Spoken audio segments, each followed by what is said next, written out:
Good morning. I'm Lori Burstein, Ellington First Selectman, and this is Ellington News and Events. Today, my guest is Chief Prado from Ellington Volunteer Fire Department. Thank you for joining us. Thank you for having me. I've been looking forward to hearing everything. You guys are always in motion, doing so much. Yeah. Can you share a little bit about the fire department? Yeah. So the fire department itself was founded in 1928, so we're approaching our 100 years, which is really exciting for us. But the fire department, wow. 100 years, yeah, it's crazy to think about it. And we have approximately 25 members, active members, so those are our core firefighting personnel that respond to all the fires and medical calls within town, vehicle extrications, everything like that. We have a bunch of really highly trained people in different means of technical rescue, confined space, officer level classes.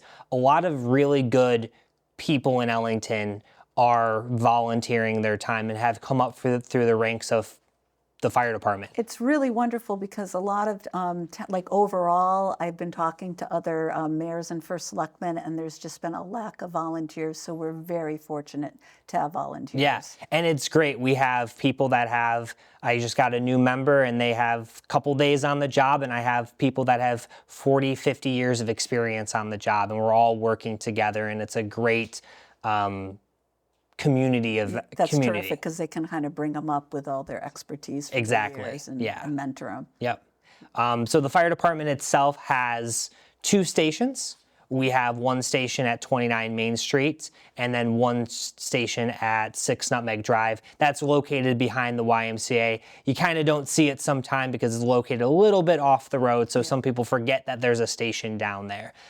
Each of those stations have a number of different apparatus. We have 11 frontline apparatus that goes with our big fire engines and our ladder truck down to our service vehicles that either tow specialized trailers or are used for our emergency response. We have 2 of our oldest apparatus right now is our tanker that's located at Station 43 where we don't have as many hydrants in that area, and that's a 2007. And then our ladder truck, which is a 2010, is located at Station 243, and that's really primarily used just as a ladder to get access to these residential and commercial buildings. What's the life span on those trucks? Yeah, so the lifespan on a fire truck is between 20 and 30 years. So we look at these trucks at the 20-year mark and we decide whether they need refurbishment or not. Yeah. Fire trucks have gotten very, very expensive. They've gone from just under $1 million, which our ladder truck was in 2010, to now a ladder truck now being maybe close to $1.7, $1.8, $1.9 million. Wow. It's crazy. So we're being as fiscally responsible as we can and looking at what we can do to rehab these trucks at that 20, 25-year mark to get a longer lifespan out of them. But usually 25, 30 years, we're looking at a replacement. That rehab doesn't get it a whole other 20 years. It's only going to get it probably to that next 30, 35 years. You got to start, and all along, like you try to put money aside in budgets, like ideally, if it doesn't get cut, but ideally we want to go forward and have like line items so it'll keep going into like each year to kind of save for that. That's our goal this coming capital season, is to really look at that and really look at our future planning for the fire department in general and making sure we do have those funds available for future years. It's so important, especially like the fires we've had recently too. Mm-hmm. Yeah, so Ellington, we've had 3 fires in the last month, one being in Ellington's fire district. Daytime, Friday afternoon, not as many volunteers around. We had a good number of volunteers around. That's the importance of the paid staff that we had just approved to get in. It hopefully eases that piece of it. But we had a great response from all of our mutual aid partners, and we were able to have a very significant stop to that fire spread by being there quickly and having really effective training to get us to that room and contents fire to put it out as quickly as we did and really prevent the spread and total loss of the house. Your response time has been very impressive. Yeah, we really try to have a really good response time for all of our different types of calls, from medicals to fire. It's really important for us to get there first and to help out and to be ready to go. Yeah.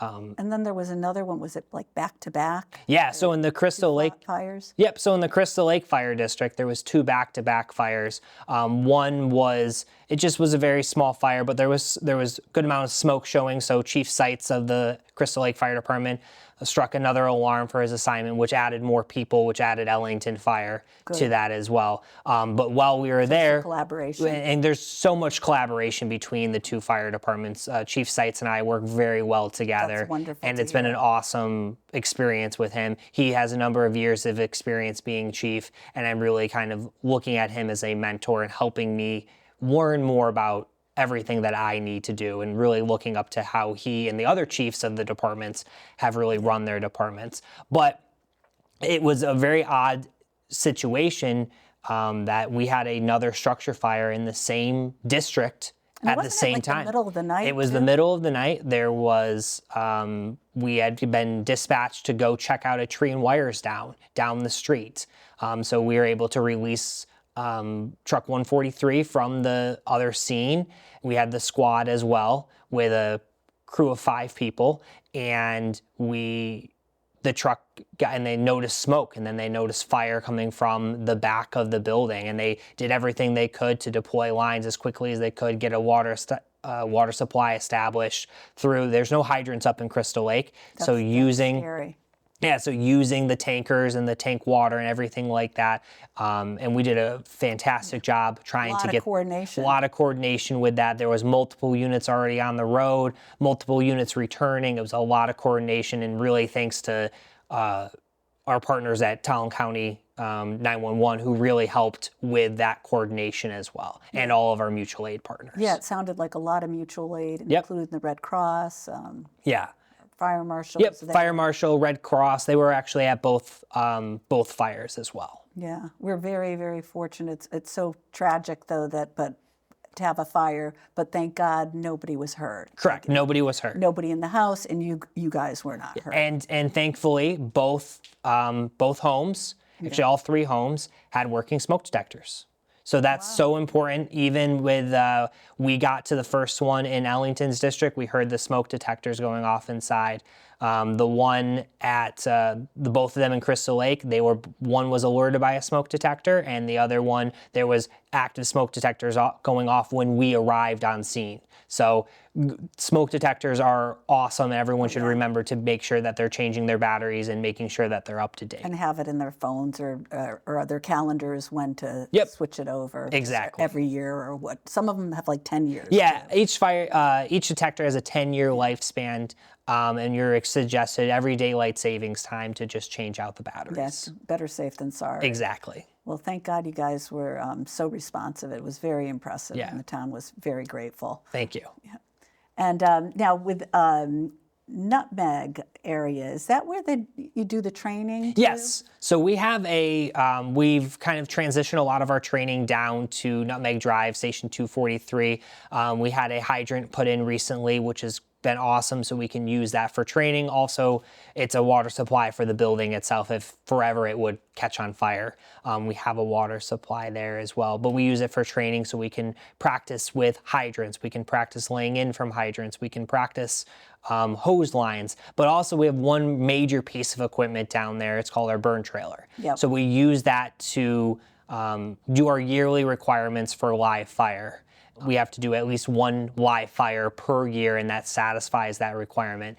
That burn trailer was funded back in, I believe, 2008 via a grant. Yeah. That trailer is, like everything, has a lifespan and has years, and it's getting to the end of its life. And that was grant funded from the initial piece of it, which was awesome. Great. So we're continuing to look at, we're maintaining it, but it's getting to the end of its lifespan, unfortunately. So we're looking at how we can get funds to replace that. What do we do in the future? Is there a different, any other options we can do? So we're actively looking into that and making sure that we have those types of requests planned out years in advance. And I'm constantly looking for grants as well, or I'll reach out to our state rep, or she'll reach out to me. Anything fire, or you know, just with CROG, like Capital Regional Council of Government, they'll have certain things. So anything, you know, I'm always looking to as well. Yeah, So. and we're always looking. We're always ready to do the legwork to figure out how to get that grant submitted, and making sure we're set up the best way possible to be able to receive those grants. That's great. The training, like when you have new firemen, like what do you? What's the protocol? So each firefighter, when they come to Ellington, they apply to us and they've come in as a probationary member. Some come in with experience, which is great. They come from other departments and they can really be integrated quickly into us. But a lot of people, they don't know anything about the fire service. So they're coming in with no knowledge of it. So we send them to a class called Firefighter 1. And Firefighter 1 is either on nights and weekends or just weekends. There's two very nice regional schools we have, Eastern Fire School and Hartford County Fire School. Great fire schools, and we send them there, and they have a 210-hour course to get them to be certain. 210 hours. It's a lot of commitment from them to be able to pass it. Right now, we've been lucky enough to have 4 new members in this last year, which is great. 3 of them have started their training at Hartford County Regional Fire School, and hopefully by the end of December, they will be done. They'll pass all their tests, and they'll be certified and ready to help their community. Important. You can understand why there's that many hours, because you're dealing with fire. There's so many. There's so many different things. There's a lot of safety needs to be figured out, and a lot of safety, kind of how you do things safely. Because again, like you said, fire is inherently dangerous, and we want to all go home at the end of the end of the call. So learning how to put out a fire, to advance a hose line, to search for any victims, it takes a long time to really hone those skills in, and that's why it's so long. And then from there, they can go do other types of training. They can go to Fire 2. They can go get their EMT. Plenty of different avenues for them to continue their training. And the town of Ellington has been very, very supportive on our training and to making sure that we can train all of our incoming firefighters, because it's just such an important thing for the community. Oh yeah, I mean, we appreciate it so much. It's everything you guys have done for us, so well appreciated. And we have some exciting news too with the Fireman Fair coming up. Yes. Right? So the Fireman's Carnival is back after a 1-year hiatus. It's going to be September 10 through 12. So we will be there for our normal hours. Pay attention to our Facebook page for our hours. We've added a couple new things this year. We're going to be open on Saturday earlier. So we have a 1 p.m. start time on Saturday. So we'll open up the rides and everything like that. And one really cool thing for this year is that the ride tickets are going to be electronic. So you can load and get discounts prior to the event by buying these tickets online. Kind of saves you some time waiting in the ticket booth, and you'll be able to go to a kiosk, redeem those, and then go ride your rides. So it's a great thing. Kind of one other thing to help. I know I used to work the ticket booth before my first couple years is the carnival, and just watching the lines and how long the lines were. Used to be crazy. And just waiting people, and this was such an awesome thing that this new partner, Finelli Amusements, could help us with, and they've used it at a couple other carnivals this year and say it's been working great. So we're really excited about that. Everyone should look at our Facebook, and there will be a lot more information. That Fireman Carnival, though, it is like an iconic thing in our town. Like you can't grow up in Ellington or raise a family without having gone. Like you have to go every year. We always, like my children, we'd always go, and they were in the parade. I even dug up some old photos of my son, my oldest, who's in his 30s, back in the 90s, walking along the parade and stuff. So it's I was trying to find some at the carnival, but back then, like the photos, dark. Yeah, a little dark. But it's like everybody, like my kids, they'd go from the time they were little, then they'd start going with friends in middle school, and then they start going with dates, and then as adult, like it's just a full cycle, or full circle rather, and then with their family someday. Do you know what year the carnival started? No. The carnival started in 1932. Really? So the carnival actually used to be where DPW was. So they had, that used to be not DPW, and that's where they used to hold the carnival. So that land where the fire department is now, that's where they used to hold the carnival. And it was actually used to be referred to as the lawn party. Oh, that's how cute. everybody. And so they're The lawn party. still in town. You'll hear people say the lawn party. Well, that was the carnival, and it's been continuous since then, with a couple hiatuses back in the 50s when gaming really wasn't allowed. So they took a couple hiatus. Of course, COVID, we took a hiatus, and then last year. But it's really like you said, a staple to the community, and we're so happy to put it on every single year. All of our members put so much time and effort into it, and it's a great experience. We love to hear how many people are excited to have it back. Oh, yeah. We got so many people last year like, oh, we can't believe it, like trying to help us figure out how to do the carnival, and unfortunately it just didn't work out with the ride vendor we have. But I think everybody is so invigorated to have the carnival this year. It's going to be a great time. Oh, yeah. We've brought back the same usuals. We'll have the cake booth as we had it. I remember baking cake, like you send out the boxes. Will you be doing that, sending out the cake No, boxes? so we don't do any cake Yeah, I boxes used to anymore. years ago. There's just a lot of health concerns with all that type of stuff. Yeah. So we've been getting all of our baked That's goods. old school. That's old school. When we're getting all of our baked goods from different establishments throughout town, and then outside of town, they bake them, and so we can have it at the cake booth itself.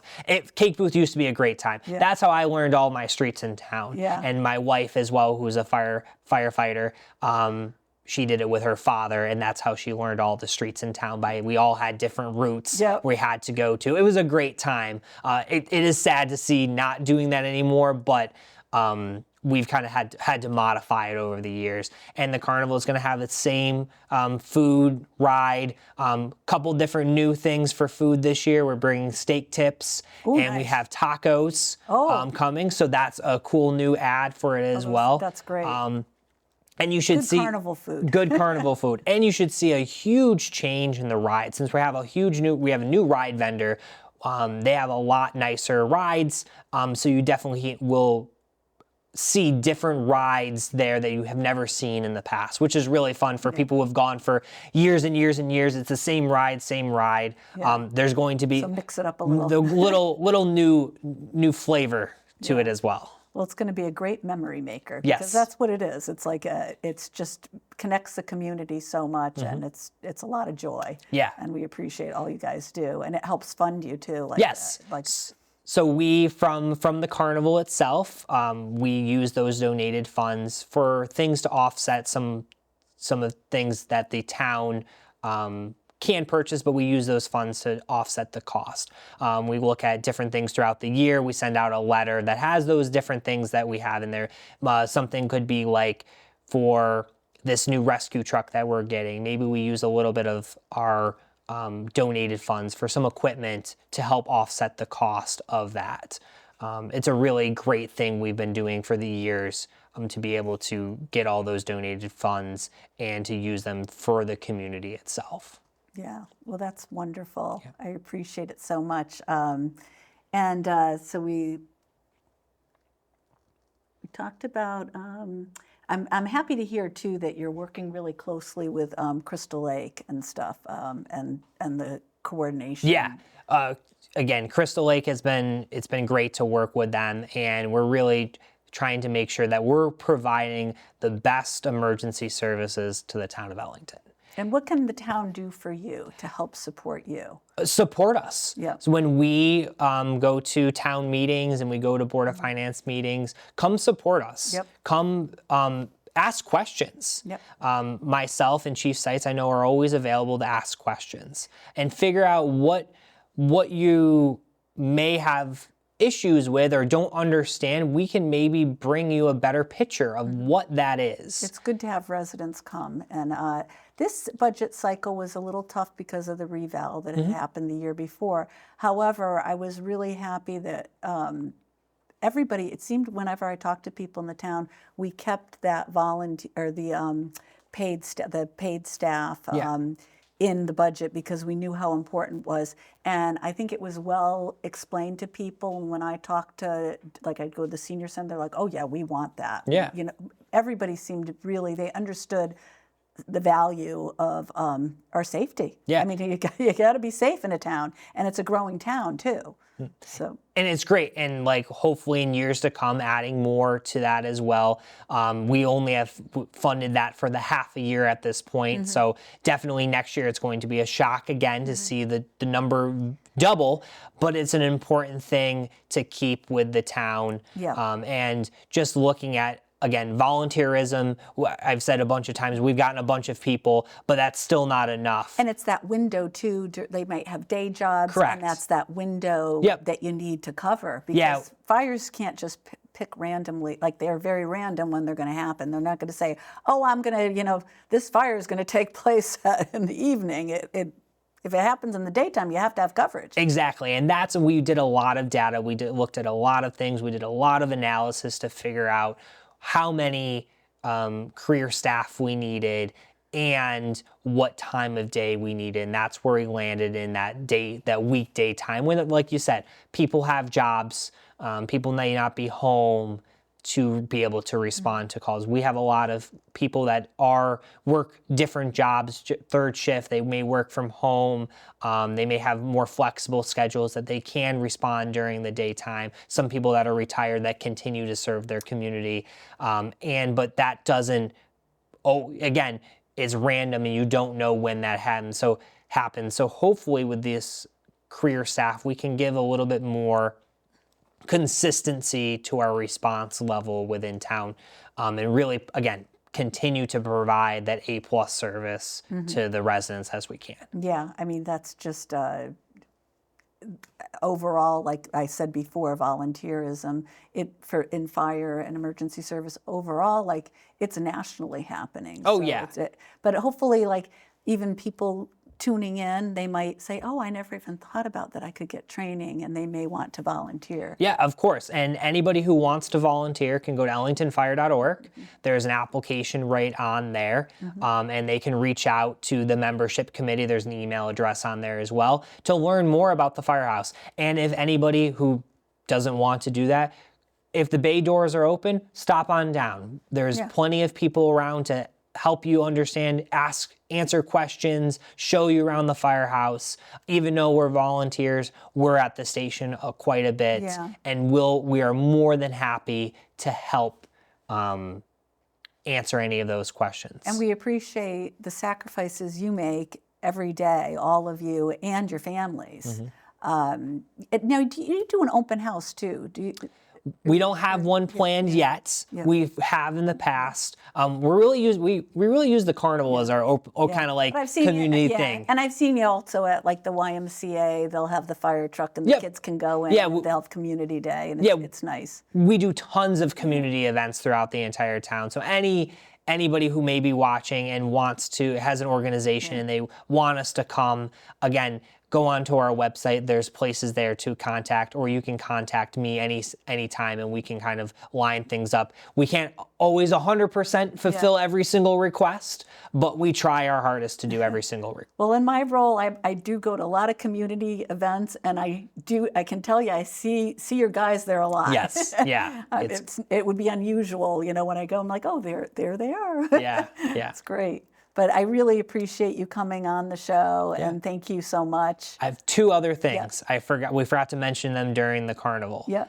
So we have our parade on Saturday at 5:15. That's a great thing if anybody's watching, to remember. A huge 5:15 on Saturday, the 12th. Parade. We have a bunch of fire trucks, our members, everybody's there. It's a great time. And then hang on to the carnival at the end. Yeah. And then our raffle is also going on as well right now. So we have a 2026 Jeep Oh, Compass. so it's right now. Yep, Okay. yep, Jeep Compass that we're raffling off. You can see any firefighter in town, $20 for a ticket, or a book of 5 for $100. We sell 2,500 tickets. Again, if the bay doors are open, stop on in and someone will Perfect. sell you a ticket. That's perfect. Well, thank you again so much. Also, You're welcome. something to prior to the parade at 5:15 at 4 o'clock will be the Wall of Honor honoring Jim Gage, and that would be 4 p.m. and then the fireman parade would follow right after, which is really nice. We have a couple upcoming events. Community Voice Channel benefit concert will be in Ellington, so we're really excited to host that or have our town be a part of it. It's called Rock This Town. It's September 13th from 11 a.m. to 7 p.m. And it'll be donations, and they're hoping to get like a nice, good crowd, and it's going to be very family friendly with wonderful bands. We also have the Opioid Summer Concert Series from 6 p.m. at Market Park, and that benefits supporting opioid awareness and addiction, all kinds of addiction. So it really helps. They'll have booths set up, and it's a wonderful thing. We have on Sunday, August 30th, we have a Be Happy race, which helps benefit cancer research. We have a 5K, 10K, and 1K. 7:30 a.m. is the kids' race, so that'd be really fun. Bring your kids out for the 1K. And then at 8 a.m. is the 5K and 10K, and that's called Be Happy Race. And that is that. Thank you all for joining.